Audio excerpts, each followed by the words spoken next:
Julio Lara Bejarano, crítico de cine, docente, formador de públicos, realizador. Trabajo con la Cinemateca del Caribe en prensa y programación, con la Universidad Autónoma del Caribe, docente en cinematografía, y laboro con la revista Latitud del diario El Heraldo y otros medios impresos, audiovisuales, en cuanto a cinematografía nacional. Bueno, señor Julio, cuéntenos qué criterios se necesita para hacer una buena película. Bueno,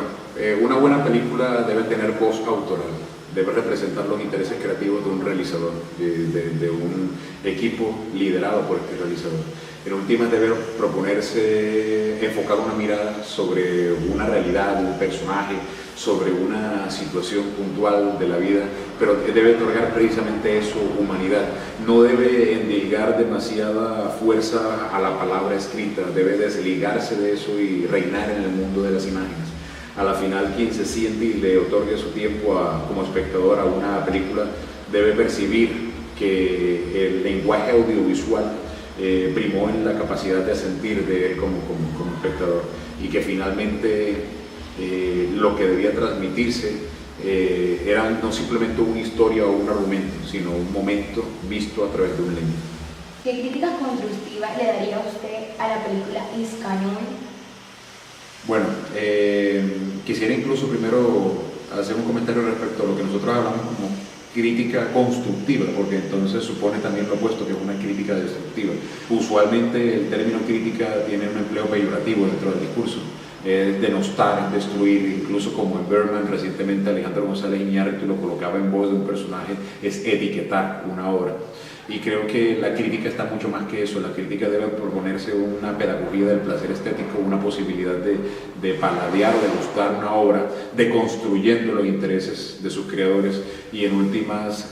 manifestando otro nivel de lectura que sí, de cierto modo guíe la lectura posible que los demás espectadores pueden tener sobre una obra. Viendo esto, viéndolo de ese modo, creo que no habría posibilidad de hacer otra crítica que no fuera constructiva, en el sentido de marcar un derrotero dentro de las obras audiovisuales a observar. Y Iscanul, en este caso, simplemente me reporta las mejores impresiones después de sentir que estoy frente a una obra que es no solo ópera prima de un realizador guatemalteco, de Jairo Bustamante, sino que es un debut muy interesante al enfocar su mirada sobre un personaje aparentemente anodino y visto de pronto desde la cámara espectacular de los europeos sobre el tercer mundo, ¿no? El mal llamado tercer mundo, pues un indígena más dentro de una comunidad, y eso ya pues, debería explotarse como la mirada del que de arriba hacia abajo simplemente irrumpe con su modernidad y con su progreso. Y no, tenemos una historia muy llamativa, tenemos una historia bastante sólida sobre alguien que aparentemente tiene su futuro asegurado, construido, y que no puede pedir nada más, no puede pedir nada mejor, y sin embargo cambiándolo por un traspiés debe afrontar esa marginalidad en la cual están situados aquellos impedidos para hablar con la misma voz y en el mismo idioma de los que dominan. Eso es lo más importante que me deja esa película. Pero debo verlo que de todo punto de vista es constructivo para una cinematografía como la latinoamericana, que esta obra haya estado en el Festival Internacional de Cine de Cartagena de Indias 50, que haya merecido el premio a mejor película en ficción, y que de hecho tenga un largo derrotero en otros festivales, como venía de disfrutarlo en Berlín, compitiendo por el Oso de Oro, y de hecho mereciendo el premio Alfred Bauer también como película. Para usted, ¿qué tan influyentes son los sonidos o la música que se transmiten en las escenas de las películas? Ok, para mí el recurso audiovisual en plenitud involucra más la imagen y el sonido que la palabra. En términos de representación, pues habría un escenario para el teatro, habría un escenario para la radionovela, el radiodrama, habría un escenario para la literatura, pero en términos de cinematografía ha de valorarse el uso de la palabra en el momento indicado, y lo demás debe superponerse. En ese sentido soy muy seguidor de lo que Michael Chion manifiesta sobre la audiovisión, y también de lo que Walter Murch, el famoso sonidista y editor de películas como El Padrino, entre otros trabajos de Lucas y Coppola, manifiestan. Y es que hay una sublimación de las emociones por el empleo correcto del sonido, y me refiero al sonido como un diseño sonoro, como otra capa atmosférica tan importante como la dirección de cinematografía, como la dirección de fotografía. El trabajo que hace un cinematografista como Manuel Lubezki, por ejemplo, hoy por hoy premiado y reconocido por su desempeño, es tan valeroso como el diseño sonoro que alguien tendría que ejecutar a la hora de someter nuestros oídos a un drama, y por ese sentido es digno de ser reconocido. En cuanto al empleo de la música, uno podría traer a colación nombres como Ennio Morricone, John Williams, por citar simplemente un par de nombres dentro de un amplio abanico de compositores. Lo que la música entra a aportar como el sonido es una creación de atmósfera, más uno debería entender si esa creación simplemente es manipuladora, maniqueísta, o si está al servicio de la construcción escénica. Me refiero a que muchas imágenes, muchos personajes, muchas situaciones e incluso la dirección de arte por sí misma ya revela o debe revelar una emoción. Y si la música era necesaria para que al final todo eso fuera conciso, creo que entra en un plano de redundancia, y creo que es donde quizás empieza a fragilizarse la mirada de un autor, la mirada de un director. Cuando esa música no entra para colocarnos el dedo a la fuerza en la retina y provocar la acuosidad dentro de la vista, sino que es, digamos, otro nivel de interpretación, me parece que es donde en realidad estamos jugando con la pieza correcta. Por lo tanto, para mí es muy valioso. Debo reconocer que incluso una pieza silente, o sea, también como las podemos llamar mudas, pueden expresar todos sus sentidos sin recurrir al sonido. Sin embargo, tenemos que reconocer que desde sus inicios, incluso cuando el cine aparentemente era solo silente, también tenía un acompañamiento en cuanto a partitura interpretada por pianistas, e incluso hubo quien prefirió leer los diálogos detrás de una pantalla antes que ver un intertítulo escrito en un fotograma. Y lo otro es diferenciar el uso de la música diegético e extradiegético. Si uno ve una película como por ejemplo Birdman de Alejandro González Iñárritu, recientemente ganadora del Oscar a Mejor Película, que ya mencioné, en donde Manuel Lubezki casualmente es director de fotografía, uno se topa con que a lo largo de la película hay un uso muy interesante de unas piezas de jazz permanentemente tocadas que de cierto modo intranquilizan al espectador, y a momentos eso se puede tomar como una pieza diegética y a momentos una pieza extradiegética. A momentos está dentro de la historia y de repente se nos revela como algo que está siendo adherido a la historia porque vemos al músico que está interpretándola, lo cual es un chiste, lo cual es un guiño hacia el propio uso del recurso, pero que también nos pone de manifiesto cómo no solo los personajes perciben una emoción cuando el sonido ingresa en su mundo, sino también cuando uno está permitiendo que ingrese en el mundo del personaje con los sonidos de imágenes a cuestas. ¿Escenas le parecieron más relevantes en la película? ¿Qué escenas le parecieron más relevantes? Bueno, volviendo a Iscanor, que Iscanor, claro, nuestro principal tema acá ahora, a pesar de que he nombrado otras, no olvidaré, por ejemplo, una escena que se hace a la ladera del volcán, donde de hecho el personaje de la adolescente, de esta mujer en los 16, 17 años, es provocada por su madre justo en la ladera del volcán allá en Guatemala, en medio de lo que consideran en su imaginería indígena como una provocación, una incitación a la pérdida del feto, al aborto, y debe pues, seguir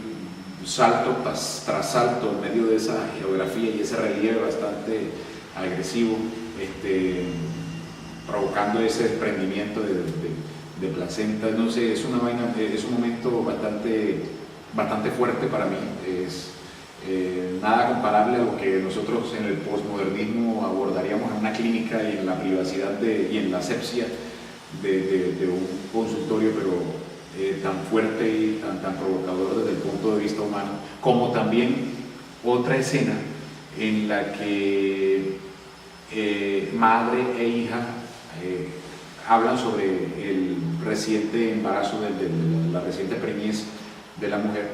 y entonces lo hacen con una luz, lo hacen con una atmósfera que es entre poética y lúgubre, en donde hay espacio para la nostalgia y para la melancolía, porque lo que debería ser la felicidad para ambas en este momento es el acabose de una mejor situación económica para una familia, en donde ya ella, la adolescente, está prometida en matrimonio, y nada más desastroso que el hecho de un embarazo que no es del pronto esposo, sino de quien menos y más irresponsable podría resultar, que es simplemente un amante pasajero, que para ella pues es digamos el hombre indicado, pero no para la familia. Esa escena me pareció muy impactante. Añadiría como tercera opción aquellas en donde se pone de manifiesto que la incapacidad de la familia para hablar en español en un país donde las lenguas indígenas están en el segundo plano y el español como idioma dominante, es de verdad la principal causal de que las cosas se desenlacen no a favor de ellos sino en contra, por el hecho de no poder solucionar los problemas, donde alguien que sí domina el idioma está traduciendo incorrecta y denodadamente lo más conveniente para él. Justamente la atención de Escalón es la sinceridad, la franqueza con la que el director puede afrontar una problemática como esta, desde el punto de vista de que no todos sabrían poner el ojo debidamente y con el mismo respeto en estos personajes, tratándose de una realidad que muchas mujeres indígenas viven en estas circunstancias, llevadas a temprana edad a tomar decisiones maritales, y que muchas veces las decisiones maritales están dadas por conveniencias económicas de los padres, como es el caso de ella. Y el director sabe, digamos, diseminar la psicología de todos estos personajes en el hábitat en el que están, en las circunstancias sociales como las afrontan, sin el ánimo de revelar ante el mundo un énfasis ni en la precariedad, ni en la miseria, con el respeto que se merecen como aborígenes, como poblaciones tribales, pero tampoco criticando el hecho del proceder, sino simplemente estableciendo un parangón de cómo nosotros podemos ver diferentes capas de mujer entre lo que llamamos la civilización occidental posmoderna, ¿no?, con todo su relego europeo o americano, y esta civilización occidental de los orígenes, regida con principios que también han involucrado el posmodernismo poco a poco, como esto de la conveniencia económica, donde estas mujeres indígenas simplemente aspiran a un progreso al relacionarse con indígenas de mayor poder o mayor casta, otros que sean capataces, que sean propietarios de parcelas, aunque ellos trabajen para otros terratenientes pues de etnia caucásica, no blanca. Y en este sentido, en una escena que recuerdo mucho, la familia de la protagonista conversa con otra familia respecto a la manera como una mujer debe afrontar su destino y cómo finalmente se adapta a él y sin necesidad de crítica o poder de decisión, simplemente hace lo que una mujer ha de hacer en sus circunstancias, y eso debe hacerla feliz como debe hacer feliz a todos. Es una mirada interesante para pensar una vez más en lo que es el papel de la mujer, lo que son roles de mujer, sobre lo que indica la posibilidad de ser libre para decidir, para optar por caminos, o simplemente resistir y resignarse.